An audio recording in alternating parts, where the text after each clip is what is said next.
నాసామి రంగ సినిమా గొప్పదేమీ కాదు. కానీ సంక్రాంతికి అలాగా ఫ్యామిలీతో వెళ్ళి ఓసారి హాయిగా చూసి రాగల సినిమా. అందుకే ఈ సంక్రాంతి సీజన్లో సోలో కింగ్ నాగార్జున తన లిమిట్స్, తన సినిమా బడ్జెట్, లెక్కలు, టార్గెట్ ఇవన్నీ తెలుసు. వాటికి తగ్గట్టుగా సంక్రాంతి సీజన్కు వస్తే ఎలాగా ఆడతారో కూడా తెలుసు. అందుకే పట్టుబట్టి మరి సంక్రాంతి బరిలో నిలవాలని అనుకున్నారు. 3 నెలల్లోనే సినిమా పూర్తి చేశారు.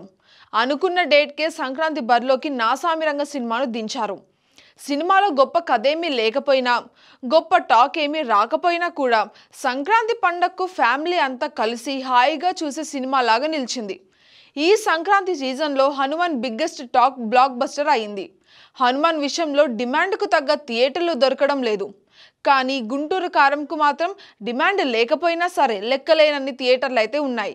అలానే నాసామి రంగకు కూడా అంతగా థియేటర్లు ఏమీ దొరకడం లేదు. ఈ సంక్రాంతికి జనాలు ఫస్ట్ ఆప్షన్గా హనుమాన్ మారింది. అదేవిధంగా రెండో ఆప్షన్గా నాసామి రంగ ఉంది. కానీ వాటికి థియేటర్లు అంతగా దొరకడం లేదు. ఉన్న కొన్ని థియేటర్లలో మాత్రం నాసామి రంగ అనేలాగా దుమ్ము దులిపేస్తుంది. సరైన సంక్రాంతి పండగ సినిమాలాగా నాసామి రంగ నిలిచింది. Comedy, action, mass, love, romantic, family emotions ఇలాగా అన్ని రకాల ఎమోషన్స్తో నాసామి రంగ అన్ని వర్గాల ప్రేక్షకులని ఆకట్టుకుంటుంది. ఇంకా ఇదే సినిమా వేరే సీజన్లో వచ్చి ఉంటే రొటీన్ అని ఎవ్వరూ పట్టించుకునేవారే కాదు.